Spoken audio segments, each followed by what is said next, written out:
नमस्ते। मेरा नाम निधि है।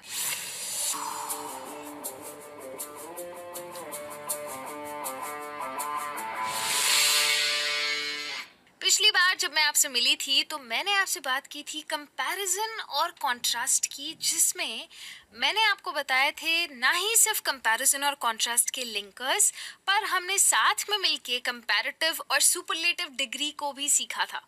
और मैं जानती हूँ कि अब आप कंपेयर एंड कंट्रास्ट बहुत अच्छी तरीके से कर चुके हैं। इसलिए आज मैं आपके लिए लेके आई हूँ एक नया टॉपिक जिसका नाम है इंग्लिश फॉर इंटरव्यूज। ये बहुत ही काम का टॉपिक है आपका। क्यों? क्योंकि इसकी वजह से आपकी आधी प्रॉब्लम्स सॉल्व हो जाने वाली है। इंटरव्यूज में तो हम सब जाते हैं, चाहे हम स्कूल में हो, कॉलेज में हो या जॉब के इंटरव्यू के लिए जा रहे हो। शायद आप कहीं पे काम करते हो लेकिन आपको अपना जॉब चेंज करना है तो भी आप इंटरव्यू तो देने ही वाले हो। तो ये सिलसिला तो पूरी लाइफ चलने वाला है जॉब वालों के लिए। तो इंटरव्यूज हम सब लोग देते हैं और इंटरव्यू चीज़ ऐसी है कि जब कोई और हमसे कोई सवाल पूछ रहा होता है तो बेस्ट है कि हम इंग्लिश में उसका आंसर दें, क्योंकि आज का जो जॉब मार्केट है ना, जो ग्लोबल मार्केट है, उसमें इंग्लिश की बहुत ही ज़्यादा वैल्यू है। ऐसे ही थोड़ी ना हम इंग्लिश को फॉरेन लैंग्वेज बोलते हैं। सच में ये लैंग्वेज फॉरेन लैंग्वेज है, इंटरनेशनल लैंग्वेज है, इसीलिए इसका वैल्यू इतना ज़्यादा है। दुनिया की कोई और लैंग्वेज इतनी पॉपुलर नहीं है जितनी कि इंग्लिश है। तो इंटरव्यू में जब आप इंग्लिश में बात करेंगे तो उससे आपका जो इम्प्रेशन क्रिएट होगा वो तो बहुत ही अच्छा होने वाला है। लेकिन जब आप कॉन्फिडेंटली बात करते हैं किसी और फॉरेन लैंग्वेज में तो उससे सामने वाले को ये भी पता चलता है कि आप शायद बाइलिंगुअल है। बाइलिंगुअल का मतलब है आप शायद ऐसे इंसान हैं जिनको दो भाषाएं आती है। इंडिया में तो आपके और मेरे जैसे लोग सिर्फ बाइलिंगुअल नहीं, मल्टीलिंगुअल भी होते हैं, यानी कि हम जैसे लोगों को 3 से 4 भाषाएं भी आती है। इंग्लिश का शोकेस करना बहुत ज़्यादा इम्पोर्टेंट है। तो आज की क्लास को बिना लेट किए शुरू करती हूँ। आज की क्लास में आपको बताने वाली हूँ कि इंटरव्यू जब आपको इंग्लिश में देना हो तो उसमें आपको किन चीज़ों का ध्यान रखना है। सबसे पहला, मुझे मालूम है जैसे ही मैं बोलूँगी आप बोलोगे ओहो ये तो हमें पता ही नहीं था। सबसे पहला है एक्ट कॉन्फिडेंट। मैंने अपने वर्ड्स बहुत सोच समझ के चुने हैं। मैं कह रही हूँ कॉन्फिडेंट दिखने की एक्टिंग करो। मैं ये नहीं कह रही कि कॉन्फिडेंट बनो, क्योंकि मुझे मालूम है कि नर्वसनेस बहुत ही नेचुरल चीज़ है और इंग्लिश की जहाँ बारी आती है वहाँ नर्वसनेस तो साथ में आनी ही है। लेकिन मैं कह रही हूँ कि कॉन्फिडेंस की ऐसी एक्टिंग करो कि सामने वाले को पता ही ना चले कि आप नर्वस हो। भले आपका अंदर से दिल बहुत जोर जोर से धड़क रहा हो और भले ही आपको पसीने आ रहे हो, आपको टेंशन आ रहा हो, आपका मुंह सूख रहा है, पानी की जरूरत है, भले, लेकिन सामने वाले के आगे तो एकदम हीरो हीरोइन की तरह वॉक करो। एकदम कॉन्फिडेंस में अपने आप को पोर्ट्रे करो और वो इस झूठ को मान जाएंगे। आपको बस एक्टिंग करनी है। सामने वाले इंसान को पता नहीं चलना चाहिए कि आप नर्वस हो और आपका काम हो गया। बस पहला टिप तो ये है। दूसरा ये है इंटरव्यू का टिप कि आपको जाने से पहले अच्छी खासी रिसर्च कर लेनी चाहिए। आप कहाँ इंटरव्यू दे रहे हैं पहले तो आप ये डिसाइड कीजिए। क्या आप कॉलेज के एडमिशन के लिए इंटरव्यू दे रहे हैं? क्या आप नए स्कूल के लिए इंटरव्यू दे रहे हैं? क्या आप कोई नई जॉब के लिए इंटरव्यू दे रहे हैं? अगर आप जॉब के लिए दे रहे हैं तो क्या आप फ्रेशर है या एक्सपीरियंस्ड प्रोफेशनल है? ये सब चीज़ें सोच लीजिए। और जिस ऑर्गेनाइजेशन के पास आप जाने वाले हैं इंटरव्यू देने के लिए, उसके ऊपर अपनी रिसर्च कर लीजिए। कब शुरू हुई थी, किसने शुरू की थी, किस चीज़ का ऑर्गेनाइजेशन है, क्या इनका मोटो है, क्या करना चाहते हैं, कैसा इंसान ढूंढ रहे हैं, ये सब कुछ सबसे पहले ढूंढ लीजिए। क्योंकि वो चाहते हैं कि आपको पता हो कि आप किस चीज़ के लिए अप्लाई कर रहे हैं। अगर आपको पता होगा कि वो लोग क्या ढूंढ रहे हैं तो आपके आंसर्स ऑटोमेटिकली उसके आसपास ही घूमेंगे और उन्हें जो चाहिए वो आप उनको दे पाएंगे। तो दूसरा टिप था रिसर्च कर लो अच्छे से। कॉन्फिडेंस की एक्टिंग और रिसर्च करने मेरे 2 टिप्स हैं। तीसरा, अब बारी आती है इंग्लिश की। तो इंग्लिश में बात करने की प्रैक्टिस तो हम कर ही रहे हैं, लेकिन इंटरव्यू वाली इंग्लिश की प्रैक्टिस करना भी ज़रूरी है। काफ़ी सारे जॉब इंटरव्यूज में कुछ कॉमन क्वेश्चंस होते हैं। आप भले ना किसी भी फील्ड से हो सकता है कि आप रिसेप्शनिस्ट की जॉब के लिए जाना चाहते हैं, हो सकता है कि आप होटल मैनेजमेंट में जाना चाहते हैं, या हो सकता है आप कॉल सेंटर की जॉब के लिए जाना चाहते हैं, या फिर आप कोई हायर पोजीशंस के लिए जाना चाहते हैं। कुछ लोगों को एयरफोर्स में जाना है, कुछ लोगों को पायलट बनना है। इन सब पोस्ट्स के लिए जो एक चीज़ कॉमन है वो है इंग्लिश। हर एक पोस्ट के लिए जो भी इंटरनेशनली कम्युनिकेशन में एंगेज होती है, उन सब के लिए इंग्लिश बहुत कॉमन है। तो आपकी इंग्लिश पे आप तो धीरे धीरे वर्क कर ही रहे हैं, लेकिन अभी जब आपको जॉब चाहिए तो आपको उन्हें दिखाना पड़ेगा कि आप इंग्लिश जानते हैं। तो मैंने ना एक नुस्खा निकाला है। कुछ कॉमन क्वेश्चंस है जो हर एक इंटरव्यू में पूछे जाते हैं। ये टेक्निकल नहीं है, आपके फील्ड के हिसाब से टेक्निकल क्वेश्चंस चेंज होते रहेंगे, लेकिन मैं इंग्लिश के बेसिस पे जो कॉमन क्वेश्चंस है वो मैं आज आपको बता दूंगी।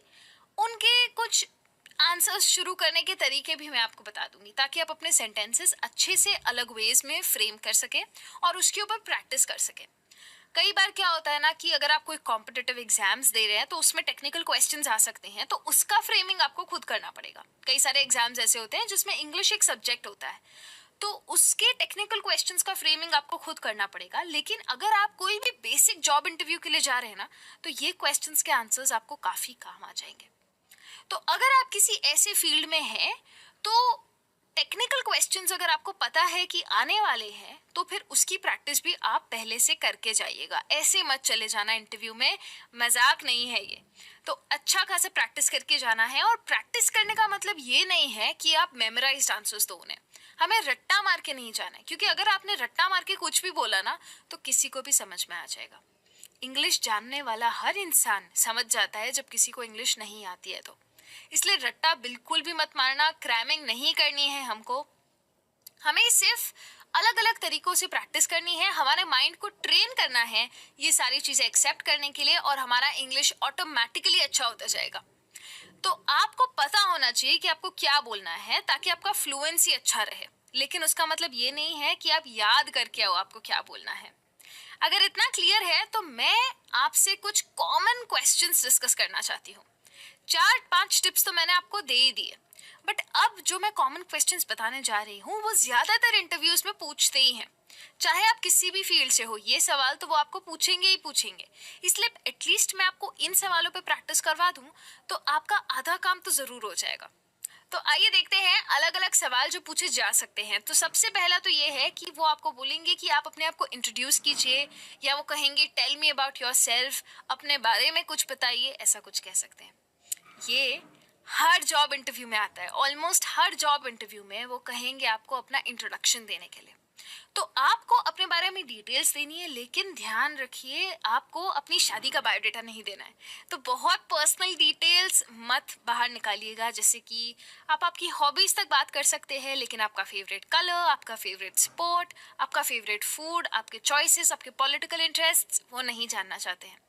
हॉबीज तो मैक्सिमम मैं बता रही हूँ, वैसे तो लोग हॉबीज के बारे में भी बात करने में इंटरेस्ट नहीं दिखाते हैं। तो आप कौन सी डिटेल्स ऐड करोगे ये मैं आपको बता देती हूँ। और जब आप अपने बारे में बात कर रहे हो तो ध्यान रखना कि बहुत अपने मुंह में या मिट्ठू नहीं करना है। सिर्फ अपने बारे में बताना है और वो तारीफ अपने आप उसमें से पकड़ लेंगे। तो आप अपने बारे में क्या क्या बता सकते हो? एक तो आप कहाँ से हो, या आप कहाँ रह रहे हो, आपने पढ़ाई क्या की है, आपके क्वालिफिकेशंस क्या है, आपका एक्सपीरियंस क्या है, अगर आपको कोई एक्सपीरियंस है तो। अगर आप फ्रेशर है तो आप बोल सकते हैं कि मैं फ्रेशर हूँ। अगर आपको एक्सपीरियंस है तो कितने साल का एक्सपीरियंस है, इससे पहले कहाँ काम किया था, किन पोस्ट पे काम किया था। ये सब चीज़ें जो है ना वो जॉब मार्केट के लिए रेलेवेंट है। जो आपसे इंटरव्यू ले रहा है उसके लिए ये सब चीज़ें जानना ज़रूरी है। अगर आपको लगे कि आपका आंसर बहुत शॉर्ट है तो फिर हॉबीज़ के बारे में बात कीजिएगा, अदरवाइज मत कीजिएगा। तो अगर आपको अपने शहर के बारे में बात करनी है तो आप बोल सकते हो I was born and brought up in. कुछ लोग होते हैं ना जिनका होम टाउन और करंट टाउन सेम होता है, तो वो लोग बोल सकते हैं I was born and brought up in. कुछ लोग होते हैं जो अभी कहीं और रह रहे हैं, तो वो बोल सकते हैं I was born in XYZ city and I currently live in so and so cities. हो सकता है कि उनका जो ब्रिंगिंग अप है वो किसी और सिटी में हुआ है, उनका बर्थ कहीं और है। जहाँ बर्थ होता है वो आपका होम टाउन हो जाता है, और जहाँ आपको बड़ा किया जाता है यहाँ या जहाँ आप करंटली रह रहे हो वो आपका अभी का सिटी काउंट किया जाता है। तो एक तो ये सेंटेंस आप बोल सकते हैं, कभी भी गलत नहीं पड़ेगा। आपको इस सेंटेंस के आगे सिर्फ और सिर्फ अपने सिटी का नाम डालना है। फिर आप बोल सकते हैं आई am a qualified English teacher. जैसे मैं हूँ तो मैं क्वालिफाइड इंग्लिश टीचर हूँ, तो मैं बोलूँगी अगर मैं फ्रेशर होती तो मैं कहती आई am a qualified English teacher. अगर मैं एक्सपीरियंस्ड हूँ तो मैं बोलूँगी I am N experienced English teacher. ध्यान रखिएगा, एक्सपीरियंस्ड ई से शुरू हो रहा है तो मैं एन डाल रही हूँ। यहाँ पे मैंने ए लिखा है क्योंकि क्वालिफाइड है, बट एक्सपीरियंस्ड के लिए एन आएगा। वैसे ही आप बोल सकते हैं I have been in this field for about 5 to 7 years। जितने भी साल आपको हुए हैं फील्ड में आप वो बोल सकते हैं।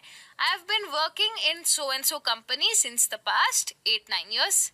जितने भी साल आपने जिस भी कंपनी में काम किया है आप उसके बारे में बात कर सकते हैं। ये सारे सेंटेंसेस फुल प्रूफ है, आप इनको अच्छे से यूज कर सकते हैं, कंबाइन करके इनका पैराग्राफ भी बना सकते हैं।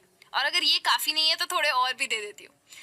आप अपने इंट्रोडक्शन में अपनी हॉबीज़ के बदले अपने स्किल्स की भी बात कर सकते हैं, क्योंकि वो ज़्यादा रेलेवेंट होगा आपकी जॉब के लिए। तो आप बोल सकते हैं कि my strongest skills are that I am a good teammate, या पंक्चुअलिटी। ऐसे कोई स्किल्स आपके स्ट्रॉन्ग स्किल्स हो सकते हैं। अच्छे अच्छे स्किल्स बताओ जो कि लोगों को सुनने में अच्छे लगे। ऐसा मत बोल देना, कोई ऐसा वैसा स्किल मत बता देना कि मुझे अपनी जीभ अपने नाक तक टच करनी आती है, क्योंकि वो स्किल आपकी जॉब के लिए इम्पॉर्टेंट नहीं है। तो ऐसे सब स्ट्रॉन्ग स्किल्स बताओ। कहाँ से पढ़ाई की है, किस यूनिवर्सिटी से की। अगर आपने हार्वर्ड जैसी कोई बहुत ही अच्छी नामचीन यूनिवर्सिटी से पढ़ाई की है तो आप बोल सकते हैं आई ग्रेजुएटेड फ्रॉम हार्वर्ड। अगर आप वहाँ तक नहीं गए हैं, किसी भी यूनिवर्सिटी से आपने पढ़ाई की है, तो आप उसका नाम भी दे सकते हैं। पोस्ट ग्रेजुएशन किया है तो उन दोनों को डिफ्रेंशिएट करने के लिए आप बोल सकते हैं I graduated from XYZ university and I finished my post graduation in 1979 in XYZ university. ऐसे भी बोल सकते हैं आप, ताकि उन्हें पता चल जाए बैचलर्स यहाँ से है, मास्टर्स यहाँ से है। और उसके अलावा आप उन्हें ये भी बता सकते हैं कि आपने अभी तक कौन से रोल्स में काम किया है। जैसे कि आपने मैनेजर का जॉब किया है, आपने रिसेप्शनिस्ट का किया है, क्या क्या जॉब्स आपने लिए हैं, किस किस पोस्ट पे आप रहे हैं, वो भी आप उन्हें बता सकते हैं। इतना काफ़ी हो गया इंट्रोडक्शन के लिए। इससे लंबा हमको नहीं खींचना है कोई भी आंसर। देखो, जितना लंबा आंसर दोगे उतनी ज़्यादा गलतियाँ सामने आती जाएगी, इसलिए थोड़ा मेजर करके हमें आंसर देना है। थोड़ा स्ट्रेटेजिकली खेलेंगे हम यहाँ पे, क्योंकि ये इंटरव्यू का सवाल है, नौकरी का सवाल है। तो जिन आंसर्स पे आपको कॉन्फिडेंस है आप वही वाले आंसर्स को बोलने वाले हैं। तो अभी के लिए इतना ही, लेकिन ये काफ़ी नहीं था। हाँ, अभी बात ख़त्म नहीं हुई है। अभी तो मुझे आपके साथ और भी बहुत सारी बातें करनी है इस टॉपिक के बारे में, लेकिन वो अब अगले वीडियो में। तो अगले वीडियो में लेके आ रही हूँ इसी टॉपिक की थोड़ी और नई बातें आपके लिए, इसलिए जल्दी जाके वापस आओ, मैं भी आती हूँ। तब तक के लिए thank you so much and bye bye.